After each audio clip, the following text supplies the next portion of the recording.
Hello, everyone. This is Dr. Michael Hart, and this is Political Science 231. We are talking about basic terms and definitions of international relations in this lecture. So, the first term is international system. That's a fancy IR lingo for the world. So, whenever you find the words international system, that basically means the whole world.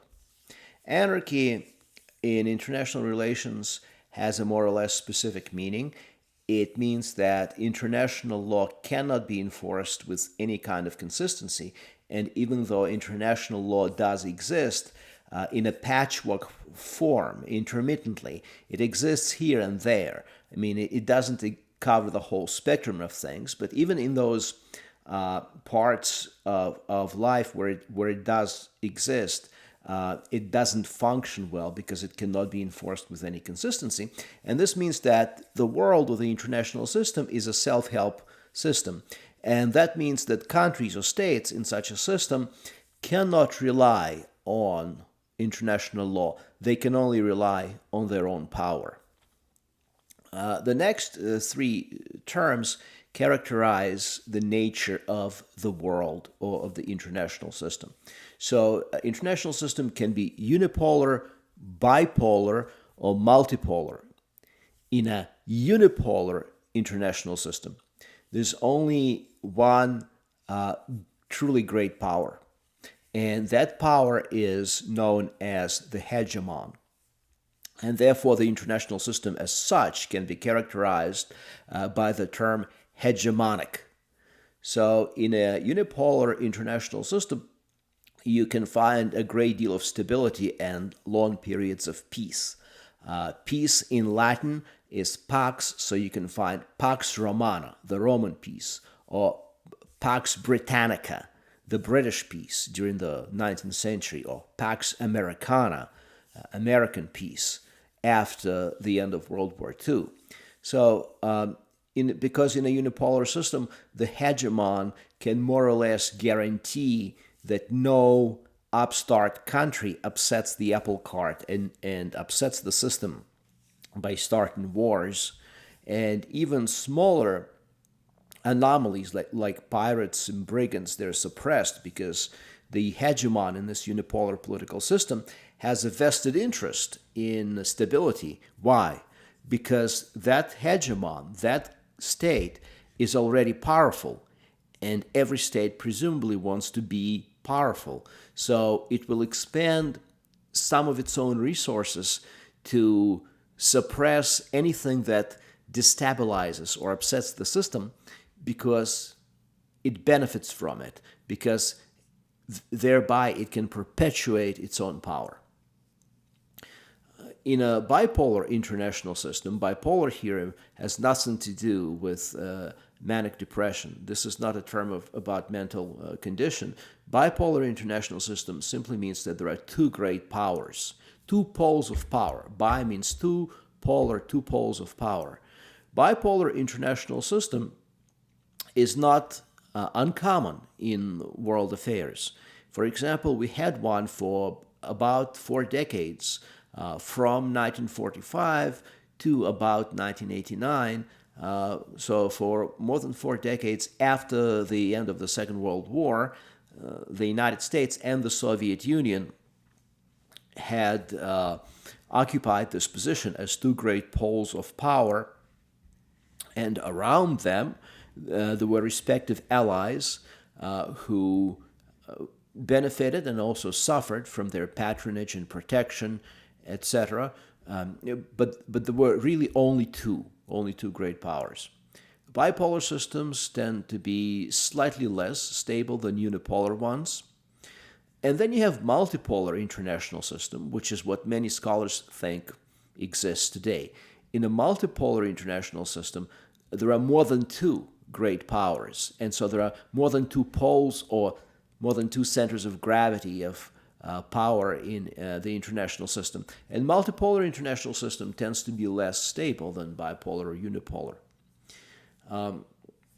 So today, I think most scholars would be inclined to characterize the system as multipolar, being multipolar, and that's a change from recent years. In recent years, let's say from roughly 1990 and until the second decade of the 21st century, the system was probably a unipolar system, with the United States being a hegemon, dominating world affairs. But today, due to economic problems within the United States, due to the continuing rise of China and India, due to the resurgence of Russia, we have seen kind of the limits of the United States power, and we can talk about perhaps multipolarity, or perhaps about no polarity at all. Perhaps you have really shifting alliances, and the traditional understanding of the international system as if it had to have one of these three conditions. Maybe that's incorrect. Maybe we have a kind of a smeared world in which power is smeared. It's sort of all over the place, and it pops here and there, at one time or another. But it's not permanently in the hands of one or two or three particular states. Now, the next three terms describe the type of action that you can have or that you can take within the international system. Unilateral action, something the United States has been known for right after the First World War, and also in more recent years with the War on Terror. So unilateral action means we are going to act in our own interest. If others want to join, fine. If they don't want to join, also fine. But we decide what we are going to do. Uni means one, lateral means side. So one-sided decision, we are going to take action. Anyone else wants to assist us for whatever motive, fine. But if they don't, we are going to do it anyways. Bilateral action is when two sides act, for example, two different states act in pursuit of the same goal intentionally. And multilateral action is when many different countries intentionally, in a premeditated manner, decide to take a particular action. Multilateral action requires a lot of diplomacy, in great contrast to unilateral one. So it's hard, but the benefits of multilateral action is it can bring much more lasting benefits. Great powers, I already alluded implicitly to the meaning of this term. Great powers are really powers that stand out in terms of their sheer power, usually military power, but often also economic power. The two tend to go hand in hand. Not always, but more often than not. So great powers are states in the international system that are above the rest in terms of power. Balance of power is all about power being balanced like a scales. So it doesn't shift one side or the other side, not too much. It's kind of even. Balance of power was considered to be an important idea in terms of maintaining peace, and especially so in Western and especially so in European context. For example, in the 19th and early 20th century, long peace existed in Europe because of balance of power, because Great Britain, using its own power, would shift its support now behind one, now behind another alliance on the continent, you see, between the powers of continental Europe. And by maintaining this precarious balance, it prevented one alliance or another alliance of states from starting a war. Westphalian international system, this refers to the system of sovereign states. So Westphalian international system came about as a result of the Peace of Westphalia in 1648. So we're talking about mid-17th century, at the end of religious wars in Europe. Religious wars put an end, more or less, to papal authority over different principalities and countries, and vested power fully in the hands of secular authorities. And so what the Westphalian international system really means is that within its geographical boundaries, the state has complete sovereignty. It alone decides what is legal, what's not legal. And for practical purposes, it alone can enforce that law within its own territory. So we have a system of sovereign states today, and that is the result of the Peace of Westphalia. Superpowers, or superpower singular, the term was coined in 1944 in reference to the Soviet Union and the United States. Superpowers is very similar to great powers, except superpowers have so much more power than any other power that they're really head and shoulders above anyone else. To give you some context, by the late 1940s, only two countries on Earth had nuclear weapons, the Soviet Union and the United States. And both countries also happened to be very large in territory, rich in natural resources, and having huge populations. So that's why they were called superpowers, and we had two until 1989, when it became clear that the Soviet Union was weak, that it lost its allies in Eastern Europe. It basically allowed them to go their own way. And in 1991, the Soviet Union itself imploded and disappeared as a country, breaking up into 15 different states. Détente is a term that anyone interested in international relations should know. It's a term of international diplomacy. It comes from the French language for relaxation of tensions. Specifically, the idea of détente has been used in international relations literature and diplomatic history to refer to a period of time during the Cold War between the years of 1967 and 1979, and that détente or relaxation of tensions denotes improved relations between the Soviet Union and the United States. The Soviet Union became more amenable toward friendlier relations after its Arab allies lost to Israel in the Six-Day War in 1967. And also because of the rise of China, as communist China became increasingly assertive and independent, and despite previous Soviet help, developed serious tensions with the Soviet Union. And by the early 1970s, the Soviet Union and mainland China were enemies. So by being able to play off China against the Soviet Union, the diplomacy of Henry Kissinger and Richard Nixon brought about a long period of détente. Détente ended for practical purposes in December of 1979 when the Soviet Union invaded Afghanistan, signaling its aggressive intentions, signaling that it was still determined to effect world revolution that would lead to a system of world communism, etc. So détente ended, but 10 years later, the Soviet Empire in Eastern Europe collapsed, and soon thereafter the Soviet Union itself collapsed.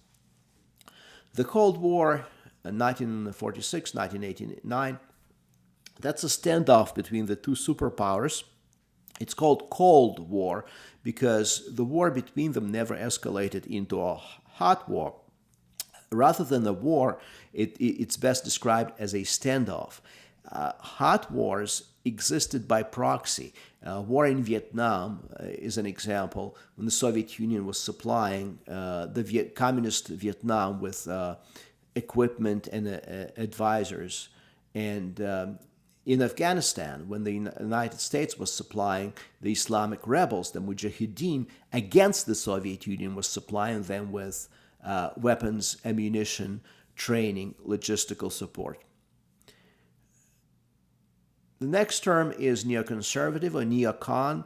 This is interesting. The term neoconservative originated in reference to domestic policy, not international policy.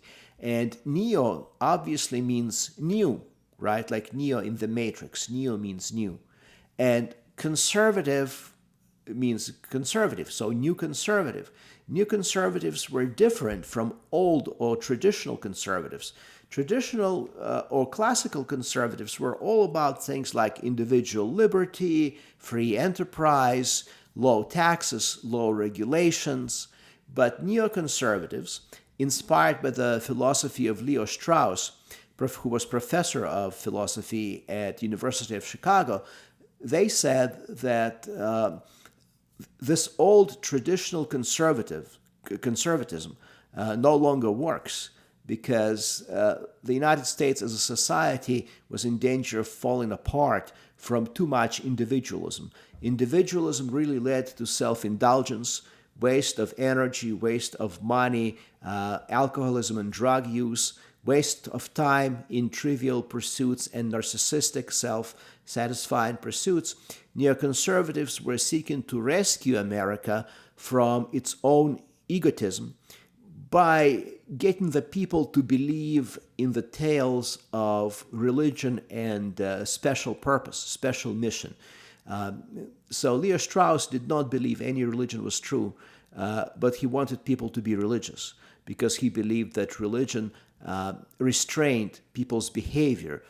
And he did not believe that the United States actually had any special mission, but he thought that it would be important if people believed it in the 20th century as they once believed in something similar during the 19th century, when people believed in special providence of Europeans to spread their own presence across the North American continent.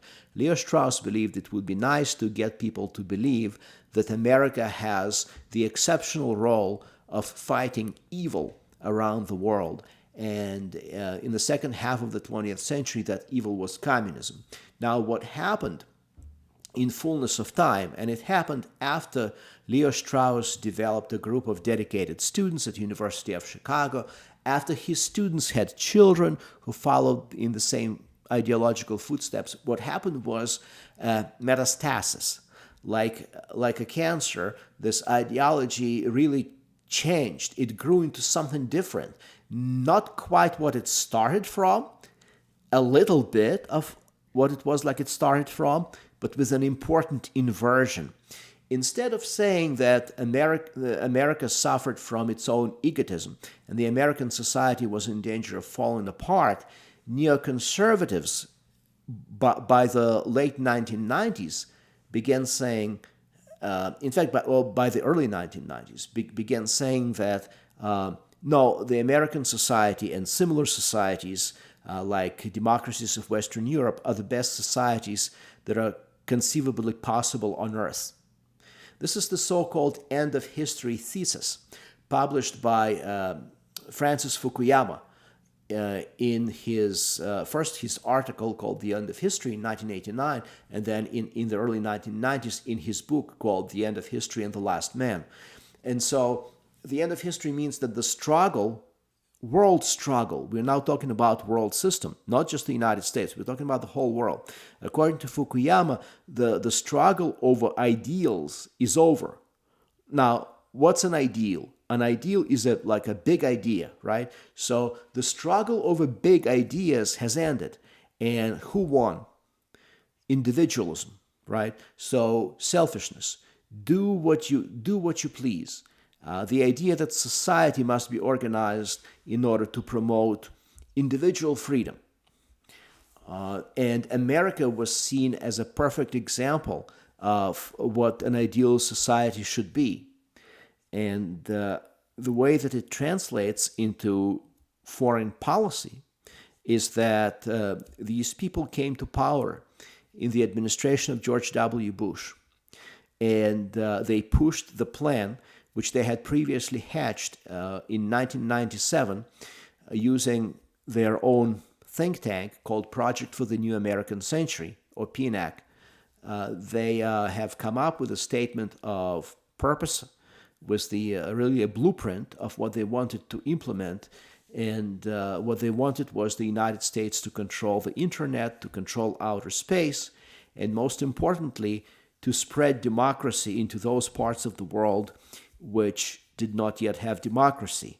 And that meant really the Middle East, first and foremost, and second, Africa. So these were the only parts of the world without stable democratic regimes for the most part. And the idea was that if you just knock on the door of a corrupt country, a country ran by a corrupt despotic regime, and you overthrow its government, the people would greet you as liberators and they would support a new democratic government, and then there would be a domino effect.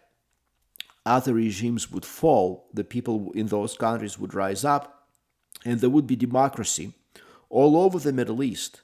And so that partly explains the Iraq War and why the attacks of 9/11 were used to go into Iraq, even though everybody in the Bush administration knew very well that Iraq had zero to do with the attacks of 9/11. But nevertheless, the administration created this emotional link between the attacks of 9/11 and Iraq.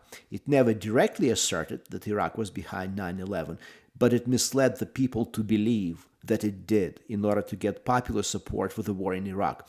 And during the first weeks of the war, that war was incredibly popular. Public opinion polls showed like 70-75% approval rating. Well, why am I rehashing this relatively old news?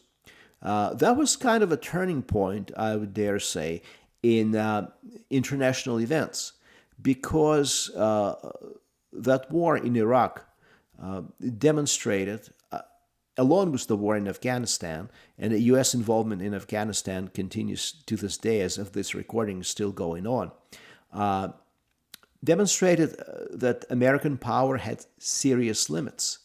And perhaps the United States was not a hegemon after all. It might be a great power, maybe even a superpower, but there are parts of the world where its power is incredibly limited. And even with presence of its troops and modern technology on the ground, it cannot enforce its will. So that led scholars to reassess the nature, the character of the international system today. Next term is soft power. What is soft power? It's the power to attract. This is a term which I believe was coined by the scholar Joseph Nye. So soft power can be manifested in the ability of a given country to get populations of many other countries to like and even adore its cultural products, like its music and its movies. And if you look at it this way, the United States is a superpower in terms of soft power.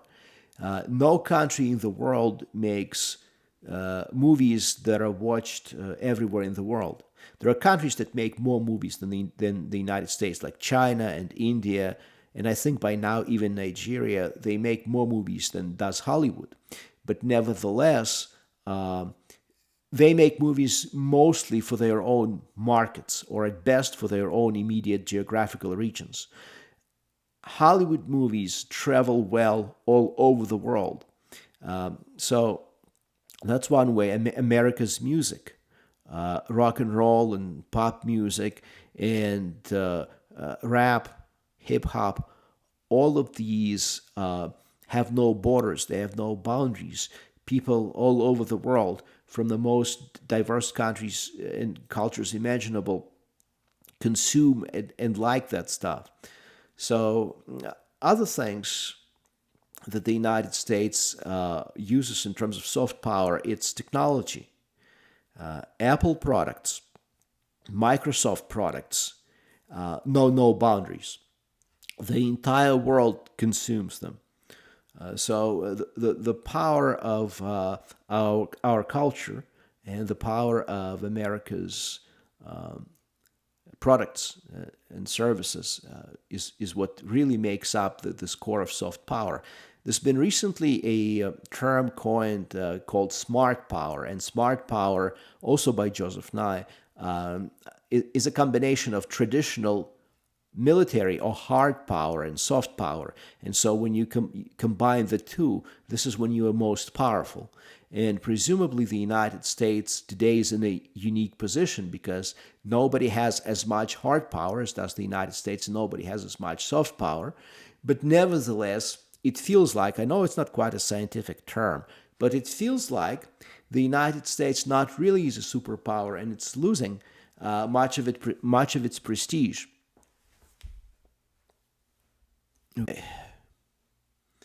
Okay.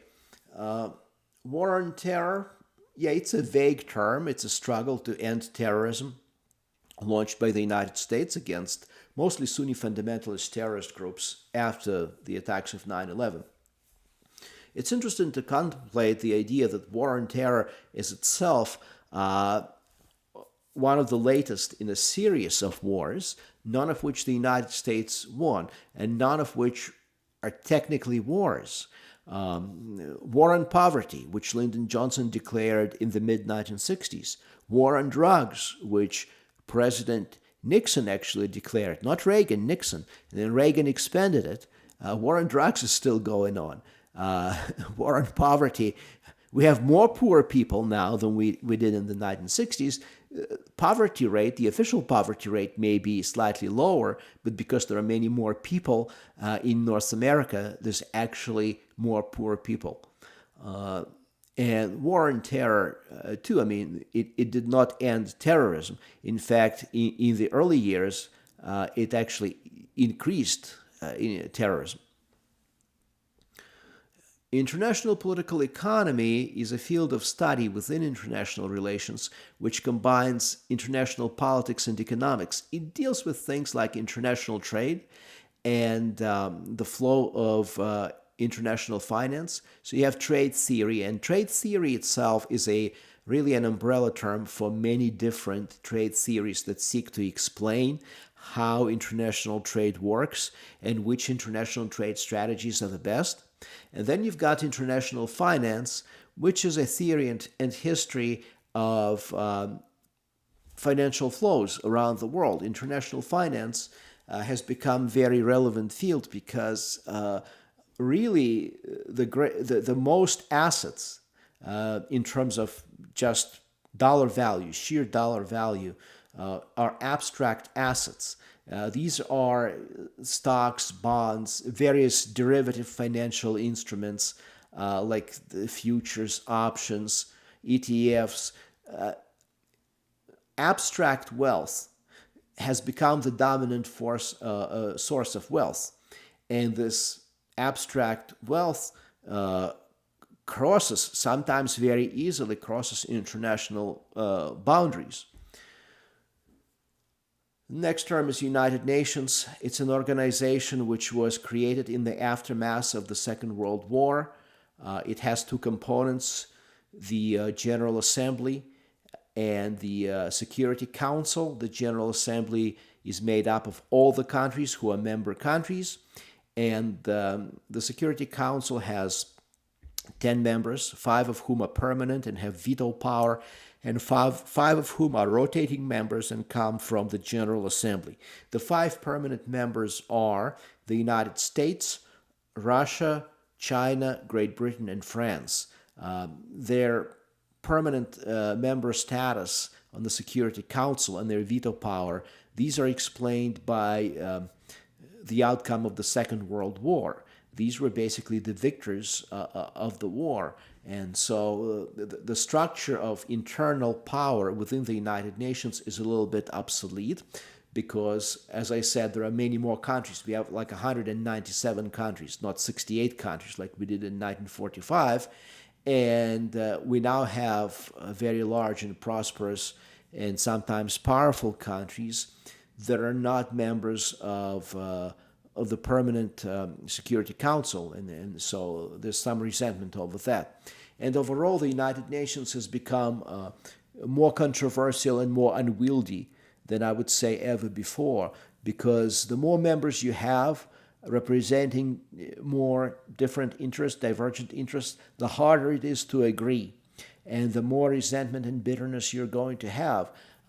So there have been calls by more conservative elements within the United States for the U.S. to leave the United Nations, especially given the fact that the United States supplies 25% of United Nations operations budget.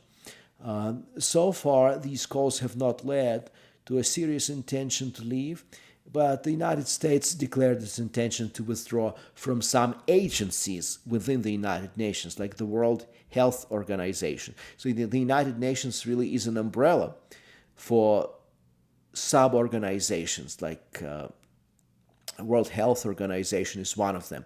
UNESCO, which is a cultural organization, is another.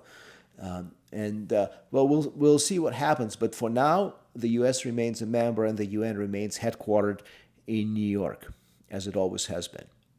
Trilateral Commission is just an NGO founded in 1973. It's a discussion group meant to promote cooperation between the United States, Western Europe, and today really all of Europe, and Japan.